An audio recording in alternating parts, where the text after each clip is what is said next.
Meu Senhor, meu Deus, creio firmemente que estás aqui, que me vês, que me ouves. Adoro-te com profunda reverência. Peço perdão dos meus pecados e graça para fazer com fruto este tempo de oração. Minha Imaculada, São José, meu Pai e Senhor, anjo da minha guarda, intercedei por mim.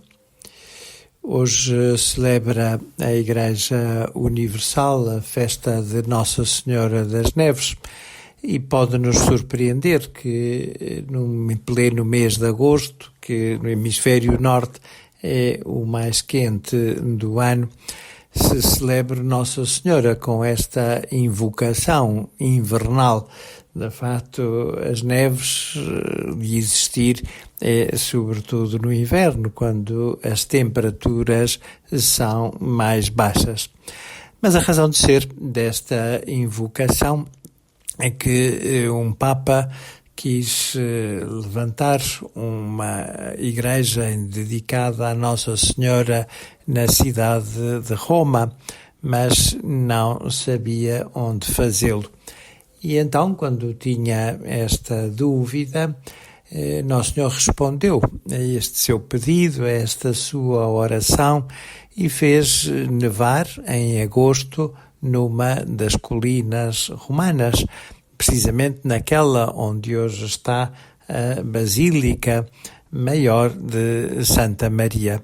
Diz que é até a primeira e a mais importante das igrejas dedicadas a Nossa Senhora no Ocidente. E por uma feliz coincidência, hoje recordamos uma passagem do Evangelho segundo São Mateus que tem por protagonista uma mulher de grande fé, a cananeia. Diz-nos com efeito o evangelista que partindo dali retirou-se Jesus para a região de Tiro e de Sidónia.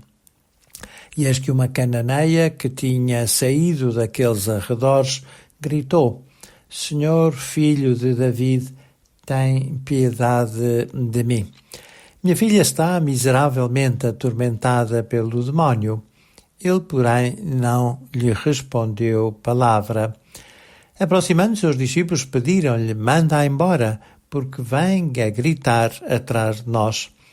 Ele respondeu: eu não fui enviado senão às ovelhas desgarradas da casa de Israel.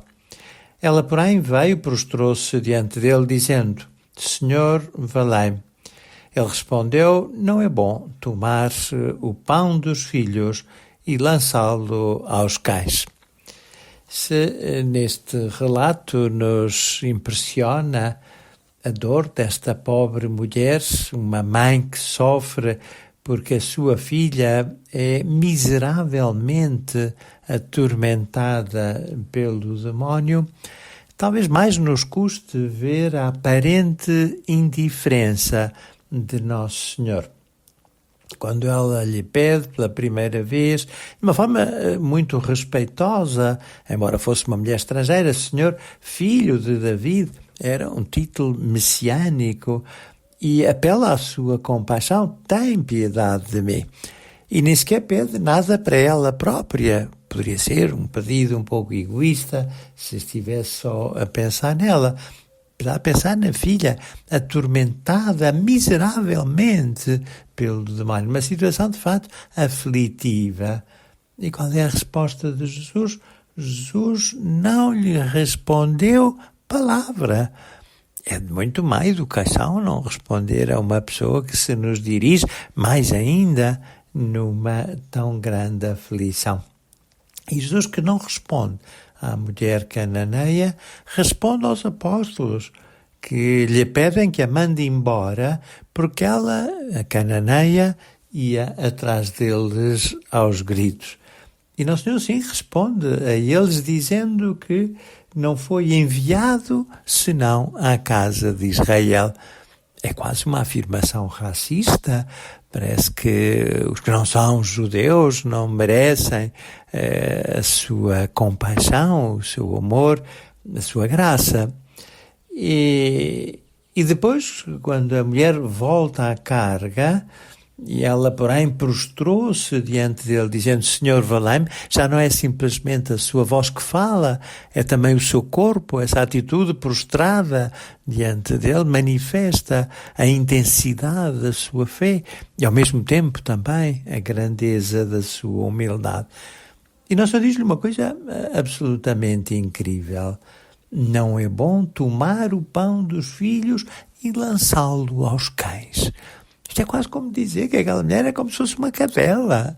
E ainda mais para os judeus, os cães eram animais impuros, portanto era um insulto, uma humilhação. E ela, coitadinha, que tinha se portado tão bem e estava naquela situação tão difícil. Porque a nós apetece-nos ficar um bocadinho zangados com esta atitude de Jesus. Aquela mulher podia-se ter ido embora. Pronto, não queres fazer nada, não fazes, mas escusas de me insultar, não é? Mas não, a mulher, de facto, em vez de se sentir ofendida, em vez de protestar, tem uma resposta absolutamente admirável. Assim é, Senhor, mas também os cachorrinhos comem das migalhas que caem da mesa dos seus donos. Como a dizer, sim, Senhor, eu reconheço isso tudo. Mas, da mesma forma como os cãezinhos aproveitam as migalhas e disso se alimentam, pois dá-me tu também uma migalha do teu poder, do teu amor, para que a minha filha possa ser liberta daquele demónio que a atormenta miseravelmente. E então que Jesus lhe diz: ó mulher, grande é a tua fé. São raros os elogios tão rasgados como este que Nosso Senhor faz àquela cananeia, àquela pobre mãe, que era uma mulher estrangeira, mas de enorme fé, talvez a maior fé que Nosso Senhor encontrou até na sua terra. Por isso, quando Deus nos humilha, quando Deus não nos responde, quando parece que Deus não se interessa por nós e atende os outros, quando Deus até se calhar nos põe ao nível dos animais, não é? A nossa reação não pode ser ficarmos zangados, aborrecidos, revoltados. Isto não serve de nada. Nem Nosso Senhor faz isso para, de facto, nos entristecer, mas para pôr à prova a nossa humildade. E por isso nós não somos humildes quando nos humilhamos a nós próprios, mas quando os outros nos humilham e aceitamos isso por Cristo, sem nos zangarmos, sem perdermos a paz, sem deixarmos também de pedir a Nosso Senhor aquela graça que só Ele nos pode conceder. Se a cananeia era uma mulher de profunda fé, como de facto este texto do Evangelho nos faz ver, a maior fé foi a de Maria, que aceitou ser mãe de Deus e que aceitou a morte do seu filho na cruz, quando tudo parecia negar a sua divindade. Vamos pedir a Nossa Senhora, hoje, dia de Nossa Senhora das Neves, que é talvez um bom dia para comer um gelado em sua honra. Até podíamos dizer que é, de certo modo, o dia de Nossa Senhora dos gelados. Vamos pedir a ela que nos dê uma fé semelhante à da cananeia, para que saibamos ser ousados na nossa oração, saibamos ser ousados na nossa petição, mas não fiquemos apenas nessa ousadia, saibamos perseverar nessa oração, mesmo quando parece que o Senhor não nos liga, que o Senhor não nos ouve, que o Senhor nos despreza, que o Senhor não atende às nossas súplicas. Tudo isso é algo que o Senhor serve para aumentar a nossa humildade e para que, maior sendo o nosso mérito, maior seja também a graça que Ele nos irá conceder. Dou-te graças, meu Deus, por uns propósitos, afetos, inspirações que me comunicaste nesta meditação. Peço ajuda para os pôr em prática. Minha Mãe Imaculada, São José, meu Pai, Senhor, anjo da minha guarda, intercedei por mim. E vamos pedir também a Nossa Senhora, também por todos os incêndios que ainda estão a acontecer, que a Nossa Senhora das Neves também procure refrigerar aqueles que necessitam desse refrigério e ponha termo também a esses flagelos.